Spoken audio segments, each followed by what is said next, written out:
இங்கே பாருங்கள், இந்த மனுஷங்க மாதிரி மோசமானவங்கள வந்து பார்க்கவே முடியாதுங்க. யாருக்கும் வந்து ஒரு கஷ்டமான நேரத்தில் வந்து யாருக்கும் வந்து உதவியும் செய்ய மாட்டாங்க. உதவி செய்கிறதுக்கு ஒருத்தர் போனால் அது ப்ளாப்ஸில் முடிஞ்சிச்சுன்னு வச்சுக்கோங்க, உடனே அதை வந்து கிண்டல் பண்ணி கலாய்ச்சி எடிட் பண்ணி போடுவாங்க. இந்த வீடியோ வந்து சமூக வலைதளத்தில் இந்த மாதிரி தான் போய்கிட்டு இருந்துச்சு அப்படின்ட்டு நான் பார்த்தேன். ஏன்னா வந்து திடீர்னு வந்து அந்த அந்த இதுக்குள்ள விழுந்துருது அந்த குழந்தை. அப்போ விழுவும்போது வந்துட்டு தூக்கிடுறாங்க. தூக்கிட்டு வந்ததுக்கப்புறம் வந்துட்டு அவர் போய் குதித்து இறங்கிடுறாரு உள்ள. அது ப்ளாப்ஸில் வந்தாக்கில் இவங்க வந்து பார்த்துட்டு சிரிக்கிறாங்க, கமெண்ட்லலாம் போட்டிருக்காங்க.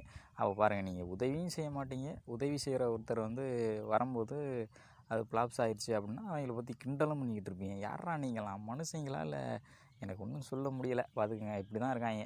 உதவியும் செய்ய மாட்டாங்க, ஒருத்தர் வந்து உதவி செய்ய போயிட்டு அது வந்து கொஞ்சம் காமெடியாக வந்துருச்சுன்னா அதை சிரிச்சுக்கிறது. என்னடா பண்ணுறீங்க? அங்கே எத்தனையோ பேர் போய்கிட்டு இருக்காங்க, எத்தனையோ பேர் போய்கிட்டு இருக்காங்க. அவங்களுக்கெல்லாம் இல்லாத அந்த மனம் தைரியம் அவருக்கு வந்திருக்கு.